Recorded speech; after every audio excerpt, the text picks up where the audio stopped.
Hello students, मैं सुधा स्वागत करती हूँ आप सबका आपके अपने चैनल तैयारी ऑनलाइन में।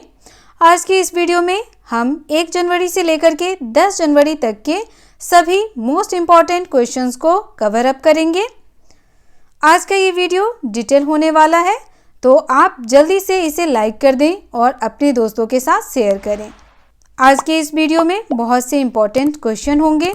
अगर आप वीडियो को देखेंगे तो वीडियो अच्छे से समझ में भी आएगा और एग्जाम्स में करेंट अफेयर के 100% क्वेश्चन को आप क्या कर पाएंगे, अच्छे से अटेम्प्ट कर पाएंगे। तो वीडियो को अंत तक देखें। अंत में आपसे कुछ प्रश्न पूछे जाएंगे, इसका उत्तर आप हमें कमेंट में अवश्य दें। तो ज़्यादा देर ना करते हुए वीडियो को स्टार्ट करते हैं। नेक्स्ट क्वेश्चन हमारा है, किस कांग्रेसी का 86 वर्ष की उम्र में निधन हो गया। तो देखिए, बूटा सिंह का जो है वो 86 वर्ष की उम्र में निधन हो गया। बूटा सिंह कांग्रेसी नेता थे। चलिए इनके बारे में और भी बातें जान लें। तो यहाँ देखिए, 2 जनवरी 2021 को कांग्रेस नेता बूटा सिंह का 86 वर्ष की उम्र में निधन हो गया। उन्होंने 1986 से 1989 तक राजीव गांधी सरकार में केंद्रीय गृह मंत्री के रूप में कार्य किया। इसके अलावा वे राजस्थान से 4 बार सांसद भी रह चुके थे।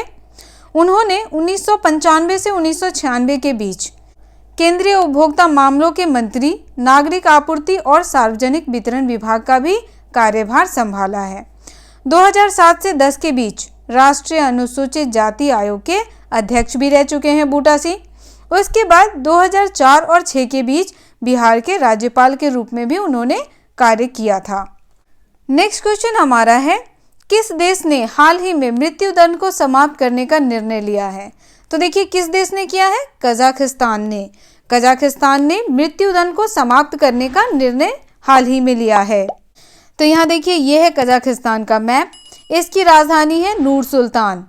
कजाकिस्तान की राजधानी नूर सुल्तान है और यह जो है ये यूरेशिया में स्थित है। कजाकिस्तान कहाँ स्थित है, यूरेशिया देश में। क्षेत्रफल के आधार से दुनिया का 9वां सबसे बड़ा देश है। 1991 में सोवियत संघ के विघटन के उपरांत इसने सबसे अंत में अपने आप को स्वतंत्र घोषित किया था। कजाकिस्तान के प्रधानमंत्री हैं ओस्कर मामिन और राष्ट्रपति हैं Qasim Jomart Tokayev. Next question हमारा है, भारत के किस राज्य को बागवानी के लिए एशियाई विकास बैंक ने $10 मिलियन का ऋण प्रदान करने की घोषणा की है। तो देखिए, $10 मिलियन का ऋण जो है वो प्रदान किया गया है हिमाचल प्रदेश को। किसको किया गया है, हिमाचल प्रदेश को किया गया है। चलिए क्वेश्चन से रिलेटेड इंपॉर्टेंट पॉइंट्स देखें। तो यहाँ देखिए, हिमाचल प्रदेश में बागवानी को बढ़ावा देने के लिए $10 मिलियन के ऋण समझौते पर हस्ताक्षर किया। अब इस परियोजना का मुख्य उद्देश्य क्या है। तो देखिए, इसका मुख्य उद्देश्य है डिजाइनिंग, क्षमता निर्माण और पायलटिंग गतिविधियों में मदद करना। और साथ ही इसका एक और मुख्य उद्देश्य है हिमाचल प्रदेश में बागवानी उत्पादन और कृषि घरेलू आय का विस्तार करना। इसके साथ ही भारत और एशियाई विकास बैंक एडीबी ने असम में 120 मेगावाट जल विद्युत संयंत्र के निर्माण के लिए $231 मिलियन के ऋण पर हस्ताक्षर किया है। अब यहाँ देखिए, एडीबी असम राज्य को 120 मेगावाट जल विद्युत संयंत्र के निर्माण के लिए $131 मिलियन की ऋण प्रदान करेगी। एडीबी एक क्षेत्रीय विकास बैंक है जिसका उद्देश्य है एशिया में सामाजिक और आर्थिक विकास को बढ़ावा देना।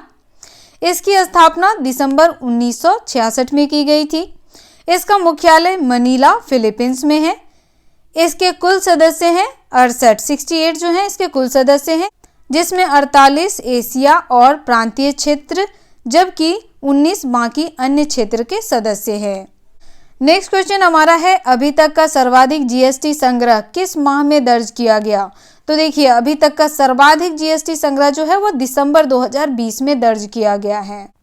और कितना किया गया है, तो 1.15 लाख करोड़। कितना किया गया है, 1.15 लाख करोड़ जो है वह किया गया है।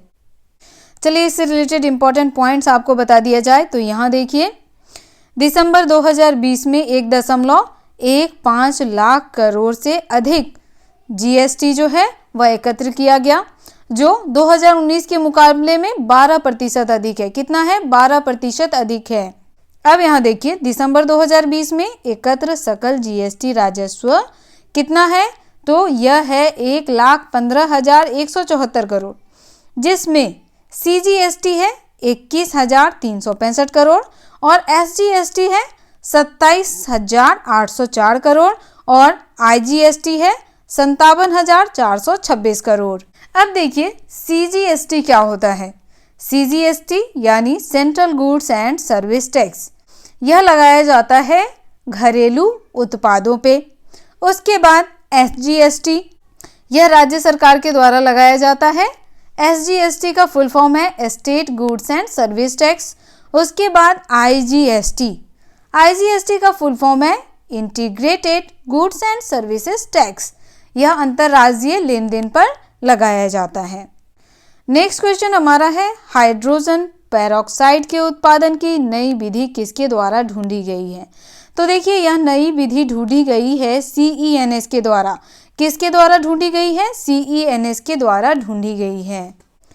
चलिए इससे रिलेटेड इंपॉर्टेंट पॉइंट्स देखें तो यहाँ देखिए हाइड्रोजन पेरोक्साइड के उत्पादन की नई विधि। वैज्ञानिकों ने हाइड्रोजन पेरोक्साइड के उत्पादन के लिए एक कुशल व सस्ती विधि ढूंढी है। अब देखिए centre for nano and soft matter science CENS का फुल फॉर्म क्या है? Centre for nano and soft matter science. यहाँ देखिए आपसे पूछा जा सकता है CENS का फुल फॉर्म। के शोधकर्ताओं ने दिखाया है कि कार्बन नैनो ट्यूब यानी CNT के साथ निकल कोबाल्ट फॉस्फेट NiCO नामक एक रसायन ORR को H2O2 की उच्च मात्रा बनाने की सुविधा प्रदान कर सकता है। यह शोध किसमें प्रकाशित हुई है? तो देखिए यह शोध जो है वह प्रकाशित हुई है केमी इलेक्ट्रोकेम पत्रिका में। यह शोध किसमें प्रकाशित हुई है? केमी इलेक्ट्रोकेम पत्रिका में। नेक्स्ट क्वेश्चन हमारा है आरबीआई ने भुगतान के डिजिटल मापन के लिए किस सूचकांक को शुरू किया है? तो देखिए आरबीआई ने शुरू किया है समग्र डिजिटल भुगतान सूचकांक को। किसको शुरू किया गया है? समग्र डिजिटल भुगतान सूचकांक को। चलिए आरबीआई के बारे में भी जान लेते हैं कुछ इंपॉर्टेंट पॉइंट्स। तो आरबीआई का गठन हुआ था 1 अप्रैल 1935 में। इसका मुख्यालय है मुंबई। कहाँ है? मुंबई में इसका मुख्यालय है। आरबीआई के गवर्नर हैं शक्तिकांत दास। कौन है आरबीआई के गवर्नर? शक्तिकांत दास हैं आरबीआई के गवर्नर। और समग्र डिजिटल भुगतान सूचकांक क्यों शुरू किया गया? तो देखिए डिजिटल भुगतान सूचकांक को इसलिए शुरू किया गया ताकि देश भर में भुगतान के डिजिटलीकरण के स्तर पर पता लगाया जा सके। नेक्स्ट क्वेश्चन हमारा है दिल्ली सरकार ने हाल ही में किस योजना का विस्तार किया? तो देखिए दिल्ली सरकार ने हाल ही में जल बिल माफी योजना का विस्तार किया है। किसका विस्तार किया है? जल बिल माफी योजना का विस्तार किया है। दिल्ली के मुख्यमंत्री हैं अरविंद केजरीवाल। उन्होंने इसे 31 मार्च 2021 तक बढ़ा दिया है। कब तक बढ़ाया है? 31 मार्च 2021 तक बढ़ा दिया है। नेक्स्ट क्वेश्चन हमारा है कौन बने best men's player of the year? तो देखिए best men's player of the year बने हैं क्रिस्टियानो रोनाल्डो। क्रिस्टियानो रोनाल्डो जो है वह पुर्तगाल के फुटबॉल प्लेयर हैं और पुर्तगाल फुटबॉल टीम के कप्तान भी हैं। ये हैं क्रिस्टियानो रोनाल्डो। इन्हें घोषित किया गया है best men's player of the year. Cristiano Ronaldo को दुबई ग्लोब सॉकर अवार्ड्स में best men's player of the year का खिताब दिया गया। रोनाल्डो ने अपने 9 वर्ष के अस्तित्व में 6ठी बार यह खिताब हासिल किया। इन्होंने कितनी बार खिताब को हासिल किया है? 6ठी बार किया है। चलिए नेक्स्ट क्वेश्चन देखते हैं। नेक्स्ट क्वेश्चन हमारा है कौन वर्ष की सर्वश्रेष्ठ महिला खिलाड़ी बनी है? तो देखिए वर्ष की सर्वश्रेष्ठ महिला खिलाड़ी जो हैं वह बनी है लूसी ब्रोंज। कौन बनी है? लूसी ब्रोंज बनी है। और लूसी ब्रोंज जो है वह इंग्लैंड की फुटबॉल टीम की प्लेयर हैं। यहाँ देखिए ये हैं Lucy bronze. Manchester city full back Lucy bronze ने बेस्ट वीमेन प्लेयर का पुरस्कार जीता और जिसके साथ वह पुरस्कार जीतने वाली पहली महिला इंग्लिश खिलाड़ी बन गई हैं। नेक्स्ट क्वेश्चन है हाल ही में किस स्वतंत्रता सेनानी का निधन हो गया है? तो हाल ही में किसका निधन हो गया है? तो देखिए हाल ही में निधन हुआ है भीमचंद्र जैना का। ये हैं भीमचंद्र जैना, जिनका निधन 100 वर्ष की अवस्था में हो गई है। 100 वर्ष की उम्र में भीमचंद जैना का निधन हो गया। जैना को स्वतंत्रता के बाद भारत सरकार द्वारा सम्मानित किया गया था तथा वे आजीवन गांधीवादी रहे। और एक मोस्ट इम्पॉर्टेंट बात है, भीमचंद जैना को बंगाल के अन्य स्वतंत्रता सेनानी जो हैं वह क्या कह करके बुलाते थे, तो वह उन्हें नानू कह करके बुलाते थे। नेक्स्ट क्वेश्चन हमारा है, किन्हें 2021 का ग्लोबल चाइल्ड प्रोडिजी अवार्ड से सम्मानित किया गया? तो देखिए 2021 का ग्लोबल चाइल्ड प्रोडिजी अवार्ड दिया गया है सुचेता सतीश को। ये है सुचेता सतीश। सुचेता सतीश 14 वर्ष की हैं और 120 भाषाओं में गाना गाती हैं। कितनी भाषाओं में? 120 भाषाओं में गाना गाती हैं। और एक मोस्ट इम्पॉर्टेंट बात यहाँ पे है, ग्लोबल चाइल्ड प्रोडिजी अवार्ड जो है 15 वर्ष से कम उम्र के बच्चों को दिया जाता है। 15 वर्ष से कम उम्र के मेधावी बच्चों को यह दिया जाता है। सुचेता सतीश भारतीय मूल की हैं जो दुबई में रहती हैं। अब देखिए सुचेता सतीश दुबई में किस स्कूल में पढ़ती हैं, तो उनके स्कूल का नाम है इंडियन हाई स्कूल, जहां उन्हें क्या कहा जाता है? नाइटिंगेल कहा जाता है। ग्लोबल चाइल्ड प्रोडिजी अवार्ड जो है वह विभिन्न श्रेणियों में बच्चों की प्रतिभा और शक्ति का सम्मान करने का एक मंच है। देखिए यह जो अवार्ड है वह बच्चों को दिया जाता है नृत्य, संगीत, कला, लेखन, अभिनय, विज्ञान, खेल आदि के क्षेत्रों में। इस समारोह का आयोजन कहाँ हुआ था? तो नई दिल्ली में हुआ था। कब हुआ था? तो 3 जनवरी 2021 को हुआ था। और यह अवार्ड जो है वह डॉक्टर APJ अब्दुल कलाम और AR रहमान द्वारा समर्थित है। नेक्स्ट क्वेश्चन है, इसरो ने कहाँ अपना चौथा RACS संस्थान स्थापित किया है? तो देखिए इसरो ने अपना चौथा RACS संस्थान जो है वह कर्नाटक में स्थापित किया है। कहाँ स्थापित किया है? कर्नाटक में स्थापित किया है। इसरो ने कर्नाटक के दक्षिण कन्नड़ जिले के सूरतकल में राष्ट्रीय प्रौद्योगिकी संस्थान NITK में अंतरिक्ष के लिए एक क्षेत्रीय शैक्षणिक केंद्र स्थापित किया है। और इस संबंध में 3 जनवरी को हस्ताक्षर हुआ है किनके बीच? तो इसरो और NIT के बीच। चलिए अब हम RACS का फुल फॉर्म भी जान लें। तो R फॉर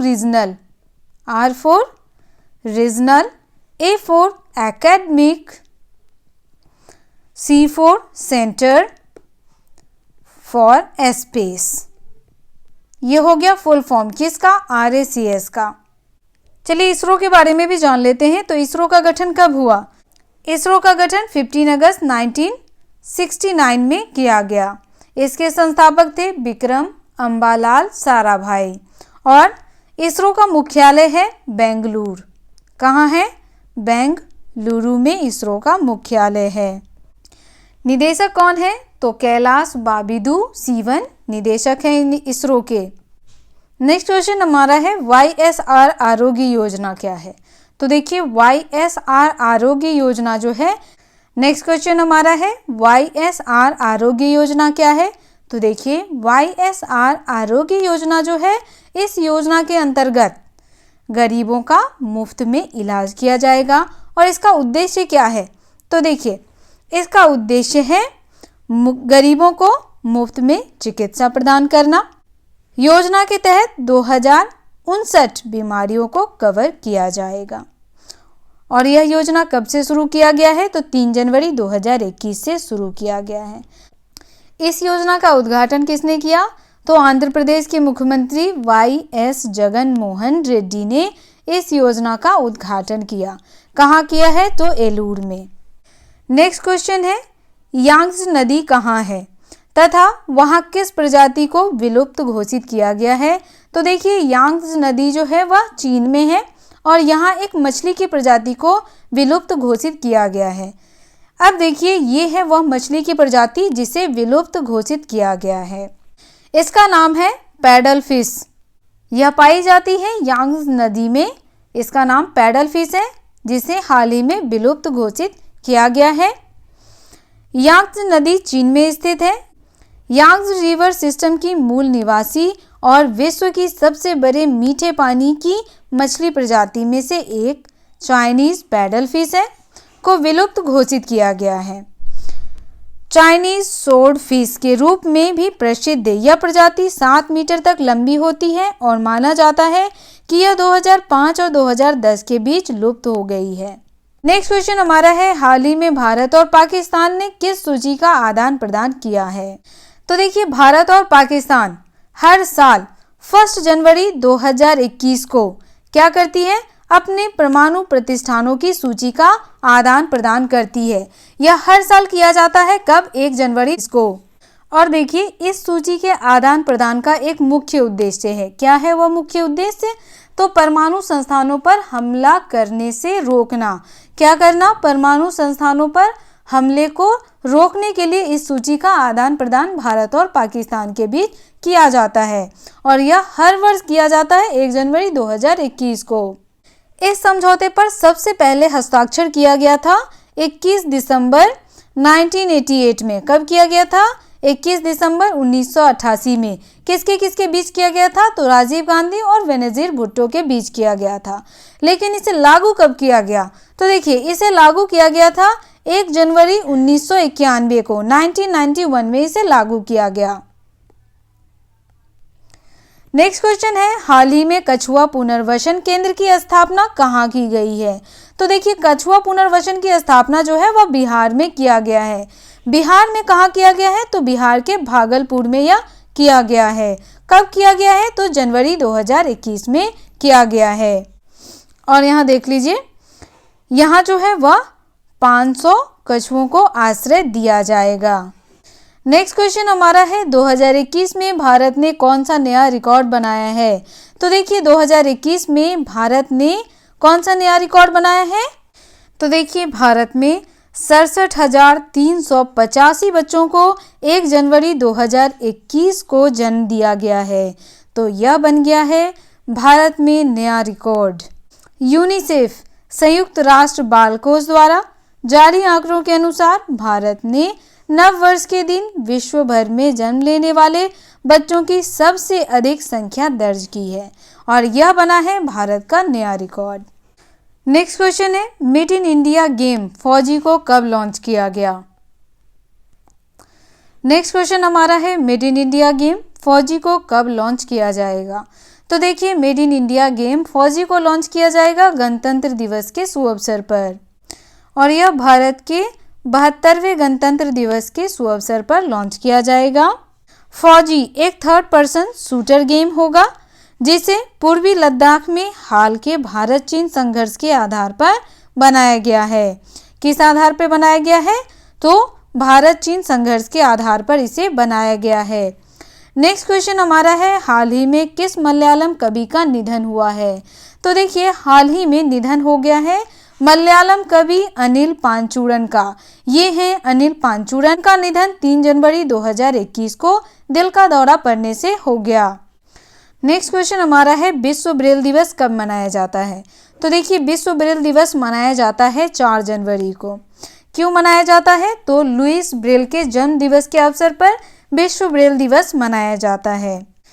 लुईस ब्रेल ने दृष्टिबाधितों के पढ़ने और लिखने के लिए ब्रेल नामक भाषा का आविष्कार किया था। और देखिए, संयुक्त राष्ट्र महासंघ द्वारा अनुमोदित किए जाने के बाद विश्व ब्रेल दिवस हर वर्ष कब मनाया जाएगा? 4 जनवरी को मनाया जाएगा। और यह कब से मनाया जा रहा है? तो 4 जनवरी 2019 में पहली बार विश्व ब्रेल दिवस मनाया गया था। नेक्स्ट क्वेश्चन है, यूएस सरकार द्वारा किस प्रकार का छात्रवृत्ति अधिनियम पारित किया गया है? तो देखिए, यूएस सरकार के द्वारा मलाला यूसुफजई छात्रवृत्ति अधिनियम पारित किया गया है। और यह क्यों पारित किया गया है? तो यह पारित किया गया है पाकिस्तानी महिलाओं के लिए। यह विधेयक अब अमेरिकी राष्ट्रपति डोनाल्ड ट्रंप द्वारा कानून पर हस्ताक्षर करने के लिए व्हाइट हाउस में गया हुआ है। चलिए, आप हमें कमेंट में बताइए कि अमेरिका के नवनिर्वाचित राष्ट्रपति जो हैं जो बाइडेन, वह किस पार्टी से हैं? नेक्स्ट क्वेश्चन हमारा है, जर्मनी ने 1 बिलियन से अधिक के हथियारों का सौदा किन देशों के साथ किया है? तो देखिए, जर्मनी ने 1 बिलियन से अधिक हथियारों का सौदा जो है वह किन के साथ किया है? तो यमन और लीबिया के साथ किया है। ये हैं जर्मनी की चांसलर एंजेला मार्केल। जर्मनी की राजधानी है बर्लिन। नेक्स्ट क्वेश्चन है, उड़ीसा उच्च न्यायालय के नए मुख्य न्यायाधीश कौन बने हैं? तो देखिए, उड़ीसा उच्च न्यायालय के नए मुख्य न्यायाधीश बने हैं एस मुरलीधरन। कौन बने हैं? एस मुरलीधरन। ये हैं एस मुरलीधरन और यह बने हैं उड़ीसा उच्च न्यायालय के नए मुख्य न्यायाधीश। कब नियुक्त किए गए? तो 4 जनवरी 2021 को इन्हें उड़ीसा उच्च न्यायालय के मुख्य न्यायाधीश के रूप में नियुक्त किया गया। एस मुरलीधरन उड़ीसा उच्च न्यायालय के 32वें मुख्य न्यायाधीश हैं। कितनेवें? तो 32वें मुख्य न्यायाधीश हैं। नेक्स्ट क्वेश्चन है, बेंगलुरु हवाई अड्डे में ट्रेन सेवाएं कब से शुरू हुई हैं? तो देखिए, बेंगलुरु हवाई अड्डे में ट्रेन सेवाएं जो हैं कहां से कहां तक? तो देखिए, बेंगलुरु शहर से कंपेगौड़ा अंतर्राष्ट्रीय हवाई अड्डे तक। पहली ट्रेन जो है वह चलेगी सुबह 4:45 KSR बेंगलुरु से और 5:50 पर एयरपोर्ट के पास नवनिर्मित हाल्ट स्टेशन पर पहुंचेगी। नेक्स्ट क्वेश्चन हमारा है, हाल ही में ऊनी राइनो की प्रजाति कहाँ मिली है? तो देखिए, ऊनी राइनो की प्रजाति जो है वह मिली है रूस में। कहाँ मिली है? रूस में मिली है। रूस के उत्तरी छोर के परमाफ्रोस्ट में अपने कई आंतरिक अंगों के साथ अच्छी तरह से संरक्षित हिमयुग का एक ऊनी राइनो मिला है। नेक्स्ट क्वेश्चन है, DRDO द्वारा किस प्रकार की खेती को बढ़ावा दिया गया है? तो देखिए, DRDO द्वारा जो है वह मशरूम की खेती को बढ़ावा दिया गया है। DRDO का फुल फॉर्म है रक्षा अनुसंधान और विकास संगठन। और देखिए, मशरूम की खेती के लिए प्रशिक्षण क्षेत्र कहाँ कहाँ है? तो अरुणाचल प्रदेश, मेघालय और असम, यह 3 राज्य जो हैं वहाँ किसानों को क्या दिया जा रहा है? प्रशिक्षण दिया जा रहा है। किसके लिए? तो मशरूम की खेती के लिए। नेक्स्ट क्वेश्चन है, ट्रांस फैट सीमा किसके द्वारा निर्धारित किया गया है? तो देखिए, ट्रांस फैट सीमा जो है वह निर्धारित किया गया है FSSAI के द्वारा। FSSAI का फुल फॉर्म है food safety and standards authority of India. यहाँ देखिए, भारतीय खाद्य सुरक्षा और मानक प्राधिकरण ने खाद्य सुरक्षा और मानक विनिमय में संशोधन के माध्यम से तेल और वसा में ट्रांस फैटी एसिड की मात्रा को वर्तमान अनुमेय सीमा 5% से कम करके 2021 में 3% और 2022 में 2% तक सीमित कर दिया है। नेक्स्ट क्वेश्चन है, राष्ट्रीय पुलिस K9 जनरल किन के द्वारा जारी किया जाएगा? तो देखिए, ये है K9। K9 जो है वह क्या है? एक डॉग की प्रजाति है जिसे पुलिस के द्वारा क्या किया जाता है? प्रशिक्षित किया जाता है। राष्ट्रीय पुलिस K9 जनरल जारी किया गया केंद्रीय गृह मंत्री अमित शाह के द्वारा। कब किया गया है? तो 2 जनवरी 2021 को किया गया है। गृह मंत्रालय के पुलिस आधुनिकीकरण प्रभाग के तहत नवंबर 2019 में एक विशेष पुलिस K9 सेल की स्थापना की गई, जिसमें देश में पुलिस सेवा K9 के मेनस्ट्रीमिंग और ऑगमेंटेशन का आदेश दिया गया है। देखिए, इसमें उन डॉगों को प्रशिक्षित किया जाता है जो क्या करते हैं? पुलिस की मदद करते हैं गुप्त चीज़ों की खोजबीन में। नेक्स्ट क्वेश्चन हमारा है, हाल ही में एशिया के सबसे अमीर व्यक्ति कौन बने हैं? तो देखिए, हाल ही में एशिया के सबसे अमीर व्यक्ति बने हैं झोंग सांसान। ये हैं झोंग सांसान, यह बने हैं एशिया के सबसे अमीर व्यक्ति। अंबानी और जैक मा सहित चीन टेक टाइम्स के समूह को पीछे छोड़कर चीन के झोंग सांसान एशिया के सबसे अमीर व्यक्ति बन गए हैं। ब्लूमबर्ग बिलियनियर्स इंडेक्स के अनुसार झोंग की कुल संपत्ति $70.9 बिलियन से बढ़कर 2021 में $77.8 बिलियन हो गई है, जिससे वह इस ग्रह के 11वें सबसे अमीर व्यक्ति बन गए हैं। नेक्स्ट क्वेश्चन है, भारतीय सेना द्वारा गोवा शिपयार्ड के साथ किस अनुबंध पर हस्ताक्षर किए गए हैं?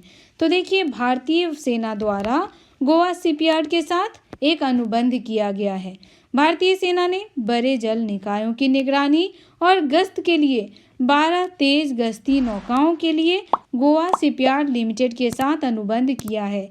किसके लिए किया है? तो 12 तेज गश्ती नौकाओं के लिए। नेक्स्ट क्वेश्चन है, 1 लाख करोड़ के MCAP को पार करने वाली पहली दोपहिया कंपनी कौन सी है? तो देखिए, पहली दोपहिया कंपनी है बजाज। कौन सी कंपनी है? बजाज। बजाज ऑटो 1 लाख करोड़ के एम कैप को पार करने वाली पहली दोपहिया कंपनी है। बजाज ऑटो मोटरसाइकिल का दुनिया का तीसरा सबसे बड़ा निर्माता और 3 पहिया वाहनों का सबसे बड़ा निर्माता है। कौन है? तो बजाज ऑटो। IRDAI ने भारतीय एक्सा पर जुर्माना क्यों लगाया है? तो चलिए देखते हैं भारतीय एक्सा पर जुर्माना क्यों लगाया है। तो सबसे पहले देखिए, भारतीय एक्सा पर जुर्माना लगाया गया है कितने लाखों का? 15 लाख रुपए का जुर्माना जो है वह भारतीय एक्सा पर लगाया गया है। और यह जुर्माना क्यों लगाया गया है? मोटर बीमा से संबंधित विभिन्न प्रावधानों के उल्लंघन के लिए 15 लाख रुपए का जुर्माना जो है वह लगाया गया है। किस पर? IRDAI पर। IRDAI का फुल फॉर्म है बीमा नियामक और विकास प्राधिकरण, insurance regulatory and development authority. Next question है, हाल ही में सिंगापुर और मलेशिया के किस परियोजना को समाप्त कर दिया गया है? तो देखिए, इन दोनों का एक परियोजना है जिसे समाप्त कर दिया गया है। वह कौन सी परियोजना है? तो देखिए, कुआलालंपुर के बीच एक बहु अरब डॉलर के उच्च गति रेल लिंक, इसे क्या किया गया है? समाप्त कर दिया गया है। किसके किसके बीच? तो सिंगापुर और मलेशिया के बीच यह परियोजना जो है वह समाप्त किया गया है। और इस परियोजना को समाप्त क्यों किया गया है? तो देखिए, कोविड महामारी की वजह से इस परियोजना को समाप्त कर दिया गया। नेक्स्ट क्वेश्चन है, सेबी ने NAV की तारीख का विस्तार कब तक किया है? तो यहाँ देखिए, सेबी ने NAV की तारीख का विस्तार किया है कब तक? तो 1 फरवरी 2021 तक किया है। और इसे कब लागू होना था? तो इसे लागू होना था 1 जनवरी 2021 में ही लागू होना था। सेबी ने निधियों की प्राप्ति पर विभिन्न योजनाओं के लिए निवल संपत्ति मूल्य NAV का फुल फॉर्म क्या है? निवल संपत्ति मूल्य की प्रयोज्यता में एकरूपता के लिए रूपरेखा के कार्यान्वयन की तारीख को 1 फरवरी 2021 तक बढ़ा दिया है। नेक्स्ट क्वेश्चन है, भारत और ADB के बीच किस बात पर हस्ताक्षर हुए हैं? तो देखिए, भारत और ADB के बीच जो है वह 231 मिलियन डॉलर के ऋण पर क्या हुआ है? हस्ताक्षर हुआ है। और किस बात पे हुआ है? तो असम में 120 मेगावाट जल विद्युत संयंत्र के निर्माण पर। ADB का फुल फॉर्म है एशियाई विकास बैंक, एशियन डेवलपमेंट बैंक। ईरान कितने प्रतिशत तक समृद्ध यूरेनियम का उत्पादन करना चाहता है? तो देखिए, ईरान जो है 20% तक यूरेनियम का उत्पादन करना चाहता है। ईरान ने अंतर्राष्ट्रीय परमाणु ऊर्जा एजेंसी को सूचित किया है कि वह 20% तक शुद्धता तक समृद्ध यूरेनियम का उत्पादन करना चाहता है, जो कि 2015 वियना समझौता द्वारा निर्धारित सीमा से परे है। यह ईरानी संसद द्वारा हाल ही में पारित एक कानून का पालन करने के लिए अपने फोर्डो भूमिगत संयंत्र में 20% तक की दर से यूरेनियम समृद्ध करेगा। नेक्स्ट क्वेश्चन हमारा है, भारत मौसम विज्ञान विभाग ने अपनी रिपोर्ट में 1901 के बाद 2020 को कौन सा सबसे अधिक गर्म वर्ष घोषित किया है? तो देखिए, 8वां सबसे अधिक गर्म वर्ष घोषित किया गया है 2020 को। नेक्स्ट क्वेश्चन हमारा है, भारत ने हाल ही में अंटार्कटिका महाद्वीप में कौन सा वैज्ञानिक अभियान शुरू किया है? तो देखिए, भारत ने 40वां वैज्ञानिक अभियान शुरू किया है। कौन सा किया है? 40वां। इस अभियान के दौरान दक्षिणी व्हाइट कॉन्टिनेंट या श्वेत महाद्वीप के लिए देश के वैज्ञानिक प्रयास के 4 दशक भी पूरे हुए। यह अभियान यात्रा 43 सदस्यों के साथ 5 जनवरी को गोवा से रवाना हुई। यह अभियान यात्रा जो है वह कितने सदस्यों के साथ? तो 43 सदस्यों के साथ कब रवाना हुई है? तो 5 जनवरी 2021 को रवाना हुई। कहाँ से रवाना हुई है? तो गोवा से रवाना हुई है। और यह 40वां वैज्ञानिक अभियान है, यह भी आपको ध्यान रखना है। नेक्स्ट क्वेश्चन हमारा है, इनमें से कौन सा देश वन्य जीवों के आवास संरक्षण के लिए APAP की सह अध्यक्षता करेगा? तो देखिए, APAP की सह अध्यक्षता जो है वह भारत देश करेगा। हमारा देश भारत करेगा। भारत वन्य जीवों के आवास संरक्षण के लिए अगले 3 साल तक एशिया संरक्षित क्षेत्रों एपीएपी की सह अध्यक्षता करेगा। एपीएपी को प्रकृति के संरक्षण के लिए अंतर्राष्ट्रीय संघ का समर्थन हासिल है। भारत किसका स्थान ले रहा है? तो भारत यहाँ पर दक्षिण कोरिया का स्थान लेगा। नेक्स्ट क्वेश्चन है, मध्य प्रदेश और किस राज्य को 4 नागरिक केंद्रीय सुधारों में से 3 सुधारों को पूरा करने के लिए पुरस्कृत किया गया है? तो देखिए, मध्य प्रदेश और आंध्र प्रदेश को, किसको? तो आंध्र प्रदेश को।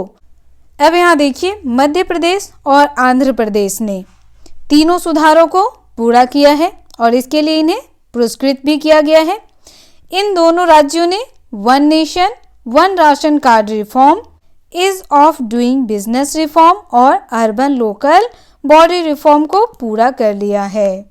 नेक्स्ट क्वेश्चन हमारा है, केंद्रीय मंत्रिमंडल ने भारत और किस देश के बीच हुए सहभागिता से जुड़े एक समझौता ज्ञापन पर हस्ताक्षर को मंजूरी दे दी है?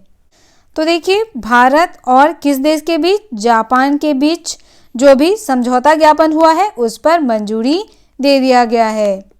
यहाँ देखिए, केंद्रीय मंत्रिमंडल ने भारत और जापान के बीच हुए सहभागिता से जुड़े एक समझौता ज्ञापन पर हस्ताक्षर को मंजूरी दे दी। यह समझौता निर्दिष्ट कुशल कामगारों के संबंध में तय व्यवस्था के उचित परिचालन के लिए सहभागिता का मूलभूत ढांचा तैयार करने के संबंध में हुआ था। साथ ही संस्थागत तंत्र की स्थापना भी की जाएगी। नेक्स्ट क्वेश्चन है, निम्न में से किस नदी में अमोनिया नाइट्रोजन पर रोक लगाने के लिए एक दल का गठन किया गया है? तो देखिए, यह किया गया है यमुना नदी। किस नदी पे? यमुना नदी में अमोनिया नाइट्रोजन पर रोक लगाने के लिए एक दल का गठन किया गया है। यहाँ देखिए, केंद्रीय प्रदूषण नियंत्रक बोर्ड CPCB ने यमुना नदी में अमोनिया नाइट्रोजन पर रोक लगाने के लिए एक संयुक्त अध्ययन समूह और निगरानी दल का गठन किया। साथ ही दिल्ली प्रदूषण नियंत्रण समिति HSPCB, दिल्ली जल और सिंचाई एवं जल संसाधन विभाग हरियाणा और दिल्ली के अधिकारियों की बैठक आयोजित की है। नेक्स्ट क्वेश्चन हमारा है, केंद्रीय शिक्षा मंत्री रमेश पोखरियाल निशंक और किसने संयुक्त रूप से टाइकोथॉन 2021 की शुरुआत की है? तो देखिए, इसकी शुरुआत स्मृति ईरानी के साथ संयुक्त रूप से की गई है। अब यहाँ देखिए, स्मृति ईरानी, ये है स्मृति ईरानी। स्मृति ईरानी क्या हैं? तो केंद्रीय महिला एवं बाल विकास तथा वस्त्र मंत्री हैं। इन्होंने केंद्रीय शिक्षा मंत्री रमेश पोखरियाल के साथ संयुक्त रूप से टाइकोथॉन 2021 और टाइकोथॉन पोर्टल की शुरुआत की है, जिसका उद्देश्य है भारत के 1 अरब अमेरिकी डॉलर कीमत वाले खिलौना बाजार का दोहन करना और टाइकोथॉन के जरिए 33 करोड़ छात्रों को नवीन कौशल से जोड़ना। नेक्स्ट क्वेश्चन हमारा है, पूर्व भारतीय खिलाड़ी प्रवीण आमरे को अगले 2 सीजन के लिए किस IPL टीम का सहायक कोच नियुक्त किया गया है? तो देखिए, इन्हें नियुक्त किया गया है दिल्ली कैपिटल्स। दिल्ली कैपिटल्स का सहायक कोच इन्हें नियुक्त किया गया है। ये हैं प्रवीण आमरे। तो देखिए, इन्हें दिल्ली कैपिटल्स के अगले 2 सीजन के लिए नियुक्त किया गया है। क्या? सहायक कोच। सहायक कोच के रूप में इन्हें नियुक्त किया गया है। वे रिकी पॉन्टिंग के सहायक के तौर पर काम करेंगे। प्रवीण आमरे जो हैं वह किसके सहायक के तौर पे काम करेंगे? तो रिकी पॉन्टिंग के सहायक के तौर पर काम करेंगे। रिकी पॉन्टिंग कौन है? आप हमें कमेंट्स में बताएं। साथ ही 2014 से 19 तक दिल्ली के टैलेंट स्काउट हेड भी रहे हैं। प्रवीण आमरे जो हैं 2014 से लेकर के 19 तक दिल्ली के टैलेंट स्काउट हेड रह चुके हैं। नेक्स्ट क्वेश्चन है, निम्न में से किस डिजिटल पेमेंट सर्विस प्लेटफॉर्म को हाल ही में instant personal loan service launch किया है? तो देखिए, यह किया गया है पेटीएम को। पेटीएम की इस सर्विस से साल में 365 दिन किसी भी समय सिर्फ 2 मिनट में लोन मिल सकेगा। ये लोन जो है NBFC और बैंकों की तरफ से जारी किया जाएगा। इस सर्विस में 2 लाख रुपए तक का इंस्टेंट लोन आपको मिल सकेगा। नेक्स्ट क्वेश्चन हमारा है, राफेल वार्नोक जॉर्जिया के साथ ही किस महाद्वीप से सीनेटर चुने जाने वाले पहले अश्वेत बन गए हैं? तो देखिए, ये हैं राफेल वार्नोक और ये जॉर्जिया के साथ उत्तरी अमेरिका के पहले अश्वेत सेनेटर चुने गए हैं। वह पहले क्या थे? तो अटलांटा के एक चर्च में पादरी थे। उन्होंने रिपब्लिकन केली लोफलर को हराया है। जॉर्जिया को रिपब्लिकन पार्टी का गढ़ माना जाता है। जॉर्जिया को क्या माना जाता है? रिपब्लिकन पार्टी का गढ़। और इन्होंने किसे हराया है? तो रिपब्लिकन पार्टी के केली लोफलर को। नेक्स्ट क्वेश्चन हमारा है, भारत और किस देश ने मध्यम रेंज की सतह से हवा में मार करने वाली मिसाइल MRSAM रक्षा प्रणाली का सफल परीक्षण किया है? तो देखिए, भारत और इजराइल ने, किस देश ने? भारत और इजराइल ने मध्यम रेंज की सतह से हवा में मार करने वाली मिसाइल MRSAM रक्षा प्रणाली का सफल परीक्षण किया है। यहाँ देखिए, इस मिसाइल की मारक क्षमता है 50 से 70 किलोमीटर। नेक्स्ट क्वेश्चन हमारा है, डेमोक्रेटिक पार्टी की नैन्सी पेलोसी को कितनी बार अमेरिकी प्रतिनिधि सभा का स्पीकर चुना गया है? तो देखिए, नैन्सी पेलोसी को चौथी बार अमेरिकी प्रतिनिधि सभा का स्पीकर चुना गया है।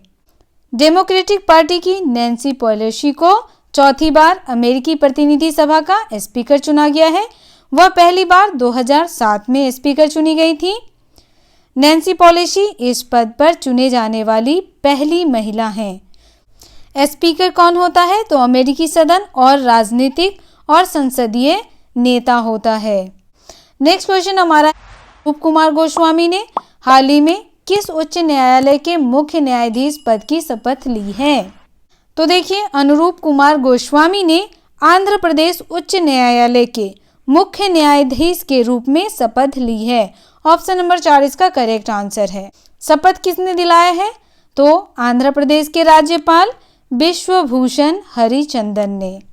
विजयवाड़ा में अनुरूप कुमार गोस्वामी को आंध्र प्रदेश उच्च न्यायालय के मुख्य न्यायाधीश पद की शपथ दिलाई है। आंध्र प्रदेश की राजधानी है विजयवाड़ा। आंध्र प्रदेश के राज्यपाल हैं विश्वभूषण हरिचंदन। उन्होंने किसका स्थान लिया है? तो अरूप कुमार ने स्थान लिया है JK माहेश्वरी। किसका स्थान उन्होंने लिया है? JK माहेश्वरी का स्थान उन्होंने लिया है। अरूप कुमार इससे पहले कहाँ के मुख्य न्यायाधीश थे? तो सिक्किम राज्य के उच्च न्यायालय के मुख्य न्यायाधीश थे। नेक्स्ट क्वेश्चन है, निम्न में से किस केंद्र शासित प्रदेश के उपराज्यपाल मनोज सिन्हा ने 28,400 करोड़ रुपए की औद्योगिक विकास योजना की घोषणा की है? तो देखिए, उपराज्यपाल मनोज सिन्हा जो हैं वह कहाँ के उपराज्यपाल हैं? जम्मू कश्मीर के। और उन्होंने 28,400 करोड़ रुपए के औद्योगिक विकास योजना की शुरुआत जो है वह जम्मू कश्मीर में ही की है। इस योजना का मुख्य उद्देश्य है जम्मू कश्मीर में अर्थव्यवस्था को बढ़ावा देना, साथ ही रोजगार के अवसर उपलब्ध कराना। हाल ही में किस देश में पहली double stack long haul container train शुरू की गई है? तो देखिए, यह शुरू किया गया है हमारे देश भारत में। ऑप्शन नंबर 4 इसका करेक्ट आंसर है।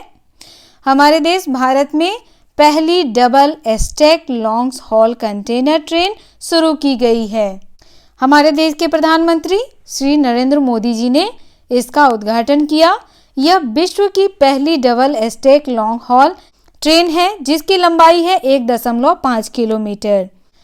निम्न में से किस मंत्रालय ने लद्दाख में संस्कृति और भाषा के मुद्दों के लिए पैनल का गठन करने की घोषणा की है? तो देखिए, यह घोषणा किया गया है गृह मंत्री के द्वारा, यानी गृह मंत्रालय के द्वारा यह घोषणा की गई है। ऑप्शन नंबर 2 इसका करेक्ट आंसर है। यहाँ देखिए, इस पैनल का गठन किसने किया है? तो देखिए, इस पैनल का गठन किया है किशन रेड्डी ने। किसकी अध्यक्षता में इसका गठन हुआ है? तो किशन रेड्डी की अध्यक्षता में इसका गठन हुआ है। किशन रेड्डी कौन है? आप हमें कमेंट करके बताएं। नेक्स्ट क्वेश्चन है, संयुक्त राष्ट्र सुरक्षा परिषद ने अस्थायी सदस्य के तौर पर भारत का कितने वर्ष का कार्यकाल शुरू हो गया है? तो देखिए, भारत का 2 वर्ष का कार्यकाल शुरू हो गया है। ऑप्शन नंबर 1 इसका करेक्ट आंसर है। और यहाँ देखिए, भारत के अस्थायी प्रतिनिधि कौन है? TS त्रिमूर्ति। नाम आपको याद रखना है। TS त्रिमूर्ति जो है भारत के अस्थायी प्रतिनिधि हैं और उन्होंने UNSC में तिरंगा लगाया और समारोह में संक्षिप्त भाषण दिया। भारत ने 8वीं बार सुरक्षा परिषद की सदस्यता ग्रहण की। कितनी बार की है? तो 8वीं बार इसकी सदस्यता ग्रहण की है। नेक्स्ट क्वेश्चन है, हाल ही में किस बैंक ने भुगतान अवसंरचना विकास कोष योजना के संचालन की घोषणा की? तो देखिए, यह घोषणा किया गया है भारतीय रिजर्व बैंक के द्वारा। किसके द्वारा किया गया है? तो यह घोषणा RBI के द्वारा किया गया है। नेक्स्ट क्वेश्चन हमारा है, हाल ही में किस राज्य ने धियादी लोहरी और बसेरा योजना लॉन्च किया है? तो देखिए, यह किया गया है पंजाब राज्य में। कहाँ किया गया है? तो पंजाब राज्य में किया है। और किन्होंने किया है? तो पंजाब के मुख्यमंत्री कैप्टन अमरिंदर सिंह ने किया है। नेक्स्ट क्वेश्चन है, भारतीय अमेरिकी डॉक्टर राज अय्यर को किस देश की सेना का पहला मुख्य सूचना अधिकारी नामित किया गया है? तो देखिए, राज अय्यर को अमेरिका का क्या नियुक्त किया गया है? अमेरिका का मुख्य सूचना अधिकारी नियुक्त किया गया है। आप सभी ने इस वीडियो को ध्यान से देखा होगा। अब आपके लिए 2 क्वेश्चन है, लेकिन क्वेश्चन पूछने से पहले मैं आपको यह बता दूं कि इस वीडियो में 1 जनवरी से लेकर के 10 जनवरी तक के क्वेश्चंस पूछे गए हैं और इसी तरीके से 3 वीडियो और बनाए जाएंगे, जिसमें 11 जनवरी से लेकर के 20 जनवरी तक के क्वेश्चंस रहेंगे और 21 जनवरी से लेकर के 31 जनवरी तक के मोस्ट इम्पॉर्टेंट करेंट अफेयर्स रहेंगे, जो आपके आने वाले एग्जाम्स के लिए मोस्ट इम्पॉर्टेंट है। तो आप एक भी सेशन को मिस ना करें और करेंट अफेयर के सभी सेशन को ध्यान से देखें। अब आपके 2 क्वेश्चन इस प्रकार हैं। फर्स्ट क्वेश्चन है, unscripted conversation on life and cinema पुस्तक के लेखक कौन है? यहाँ 4 ऑप्शन दिया गया है, इसमें से आपको बताना है unscripted conversation on life and cinema पुस्तक के लेखक कौन है। एंड नेक्स्ट क्वेश्चन है, सदीर जापारोव को किस देश के राष्ट्रपति के रूप में चुना गया है? नीचे 4 ऑप्शन दिया गया है। सदीर जापारोव को किस देश के राष्ट्रपति के रूप में चुना गया है, यह आपको बताना है। अगर आपने करेंट अफेयर्स के सभी सेशन को ध्यान से देखा होगा तो आप इसका जवाब अवश्य दे पाएंगे। तो मिलते हैं नए दिन नए प्रश्नों के साथ। आप सभी का बहुत बहुत धन्यवाद। Have a good day. तो आज का ये वीडियो यहीं समाप्त होता है। मिलते हैं नए दिन नए प्रश्नों के साथ। अगर आप हमें YouTube पे देख रहे हैं तो चैनल को सब्सक्राइब करें। अगर आप हमें Facebook पे देख रहे हैं तो हमें फॉलो करें।